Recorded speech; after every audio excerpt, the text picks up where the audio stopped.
Tonight on the No Spin News, I want to apologize to Senator Tim Scott from South Carolina on behalf, and I'm speaking on behalf, of all good, fair-minded Americans. All right, so you'll remember that last week, in response to President Biden's address, Senator Scott was chosen by the Republicans to give the counter address, and he did. And in his address, he said that he does not believe America is a racist country, that he understands, because of skin color and his own personal experience, that African Americans sometimes are insulted and not treated with respect and denied things that white Americans are not. That is true. No one can deny that. That happens. But on the whole, and he pointed to his own success, remember, Senator Scott did not have a father involved, all right, as many African Americans do not, and white Americans, but the proportion of blacks is off the chart. 73% of black babies now born out of wedlock. So Senator Scott sincerely looked into the camera and said he does not believe that his country, which he represents in the Senate, is racist. So on MSNBC, which is a radical left network, there's no balance, there's no reporting, it's just in business to promote progressive left causes. There is a woman named Tiffany Cross who is on that network and who has for years spouted, I would say, hateful things against anyone who disagrees with her. All right, so that's what she does. NBC knows that and continues to pay her. Here's what Ms. Cross said about Senator Scott. This week, the sole black Republican in the Senate sounded a stone fool when he said this. Hear me clearly.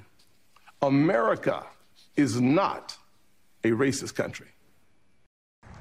Okay, let's be clear. Tim Scott does not represent any constituency other than the small number of sleepy, slow-witted sufferers of Stockholm Syndrome who get elevated to prominence for repeating a false narrative about this country that makes conservative white people feel comfortable. Because when you speak an uncomfortable truth, like Nicole Hannah-Jones, the party that Scott claims is not racist gets big mad and tries to silence you. Just this week, Senate Minority Leader Mitch McConnell asked Education Secretary Miguel Cardona to scrap teaching the 1619 Project in schools because it would reorient the view of American history. Lucky for McConnell, he has his own tap dancer to try and reorient the view of America for him. Tap dancer. Now, that is a racist smear. That's what it is. There's no other way to describe it. Tap dancer. Now, did you see any pushback? Did NBC apologize, or did she get suspended? Anything like that? No. Did the New York Times, Washington Post say anything about it? No.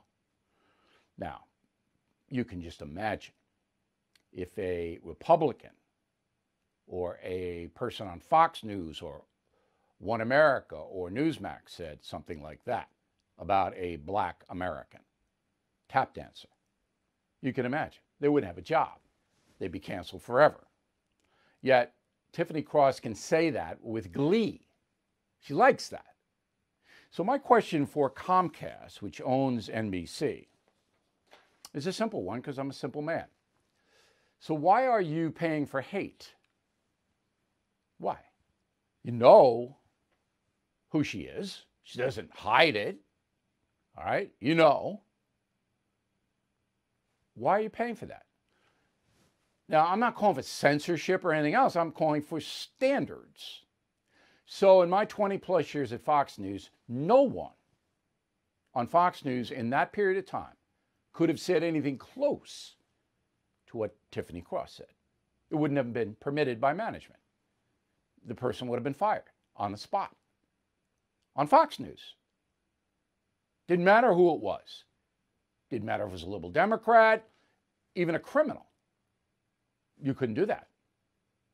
Call somebody a black person a tap dancer. All right? So that's called standards.